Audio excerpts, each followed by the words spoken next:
Close your eyes. Take a breath. Tonight, we're going somewhere wild. Let's explore the world of the red panda. High in the mountains of Nepal, the bamboo grows taller than a house. The stalks rise straight and close together, thick as a forest of tall columns. The mist hangs between them in long white threads. This morning, before dawn, everything is cold and still. Frost on the branches, the smell of wet stone and bamboo bark, and the clean, sharp mountain air. Listen. The forest breathes, but nothing moves. Not yet. Inside an old tree, tucked in a hollow just big enough for one small animal, something stirs. One dark eye opens, then the other. It is Rusty. He is round and red-brown with a black mask across his face and ears like two soft triangles pointing up toward the dark. His tail, ringed in amber and gold and dark brown, is wrapped all the way around him. Tail over nose, tail over paws, curled so tight he looks like a small, warm parcel the forest wrapped for itself overnight. He lifts his head. The mountain air comes in cold and clean. He breathes it in slowly. Frost, wet bamboo, the thin, sharp smell of a morning just beginning. Above him, through the hollow's mouth, the bamboo canopy is still dark, but at the very top of the tallest stalk, far above everything, the first pale gold of dawn has arrived. And on that highest branch, shoots, new green ones, untouched, cold and sweet and heavy with dew. Rusty saw them. He looked at them for a long moment. There, he said, very quietly. He stepped out of the hollow onto the bark. His hand gripped the trunk, all 6 fingers pressing in. Can you hear him?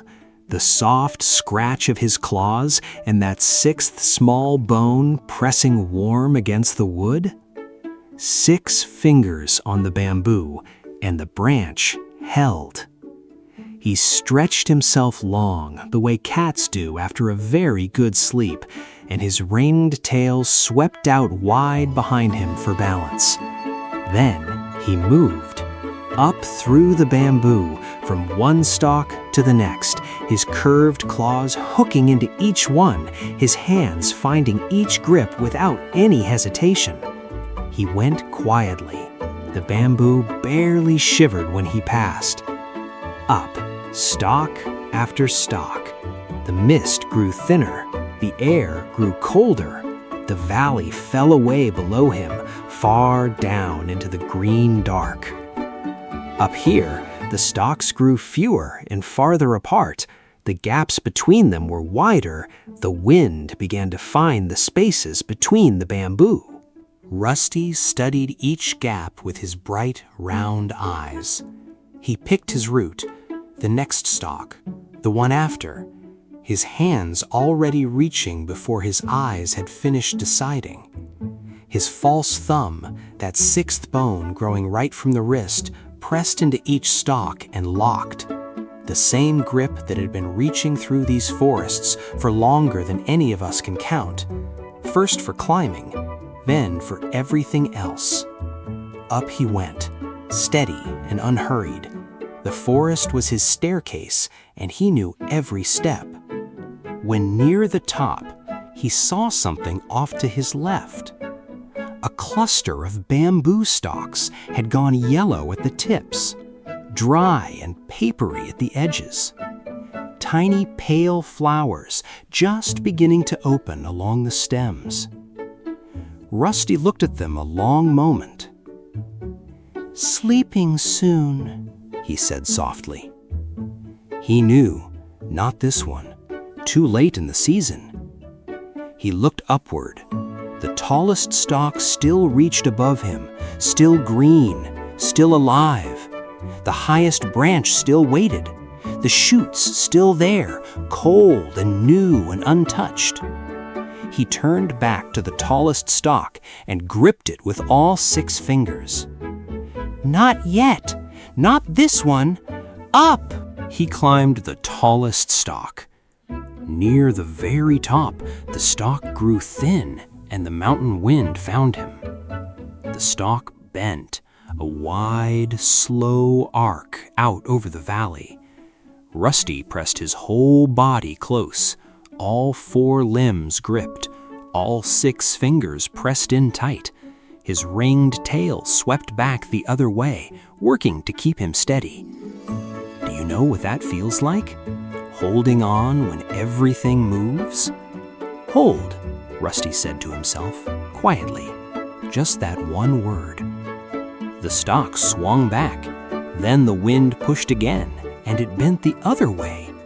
Rusty held, his 6th finger flat against the bamboo, his curved claws hooked in.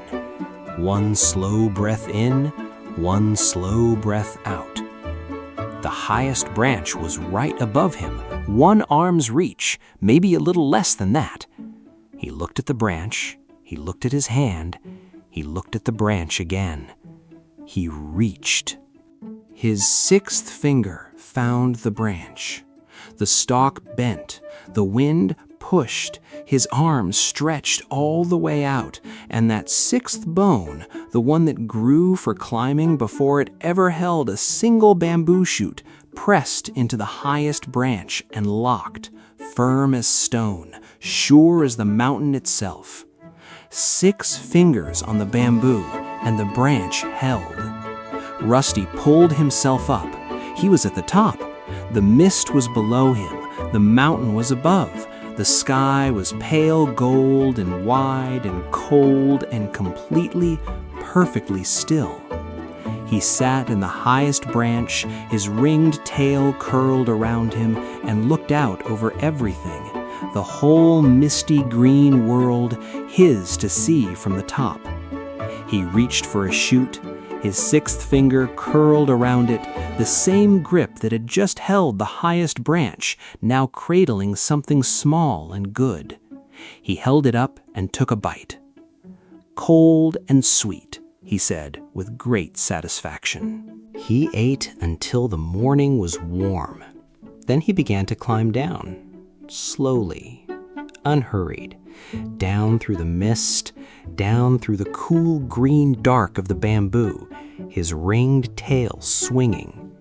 At the base of an old stalk, something new caught his eye.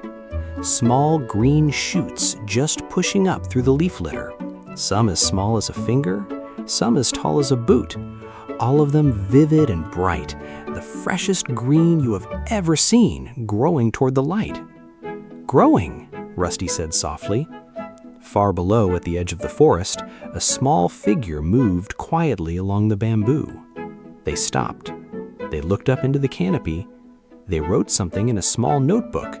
Then they walked on, careful and slow, the way someone walks when they want the animals to stay. Someone was tending this forest, watching over it, planting the new shoots.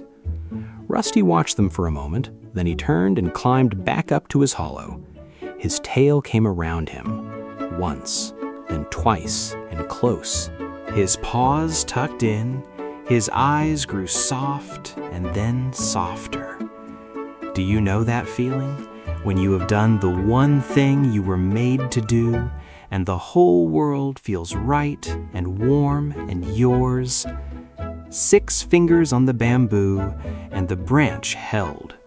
The red panda is still out there right now in the bamboo forests of the Eastern Himalayas, doing exactly what it was born to do. Do you think that 6th finger knows where the highest branch is even before Rusty does? Sleep well, Fenekie. The wild world will be here when you wake up. Good night.